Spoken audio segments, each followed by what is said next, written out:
ಇಂದು ಬೆಳಿಗ್ಗೆ ಮೈಸೂರಿನ ನಿವಾಸದಲ್ಲಿ ಮುಖ್ಯಮಂತ್ರಿ ಸಿದ್ದರಾಮಯ್ಯ ಸಾರ್ವಜನಿಕರಿಂದ ಅಹವಾಲುಗಳನ್ನು ಸ್ವೀಕರಿಸಿದರು.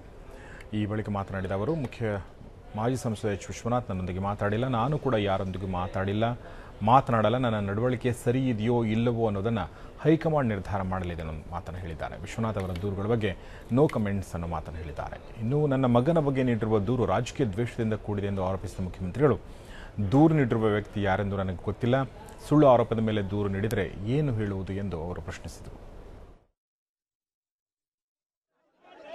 ವಿರೋಧ ಪಕ್ಷದವ್ರು ಕರೆದಿದ್ದೀವಿ, ಅವ್ರ ಅಭಿಪ್ರಾಯ ಕೇಳ್ಕೊಂಡು ತೀರ್ಮಾನ ಮಾಡಬೇಕು. No reaction from me. ಸುಳ್ಳು ಆರೋಪ ರೀ, ಅದರಲ್ಲೇನೂ ಇಲ್ಲ.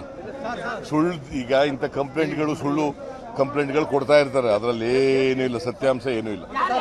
ಅವ್ನು ಮೊದಲನೇ ಬಾರಿಗೆ ಓದ್ದು ನನ್ನ ಜೊತೆನಲ್ಲಿ ಬಂದದ್ದು, ಮೊದಲನೇ ಬಾರಿಗೆ ವೆರಿ ಫಸ್ಟ್ ಟೈಮ್ ನನ್ನ ಜೊತೆ ಬಂದಿರೋದು.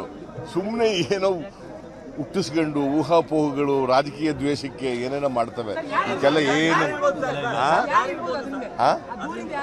ಗೊತ್ತಿಲ್ಲ ನನಗೆ, ಅವ್ನು ಯಾರೋ ಗೊತ್ತಿಲ್ಲ, ಅವ್ನು ಯಾರು ಕಂಪ್ಲೇಂಟ್ ಕೊಡೋ ನನಗೇನು ಗೊತ್ತಿಲ್ಲ ಅವ್ನು ಯಾರು.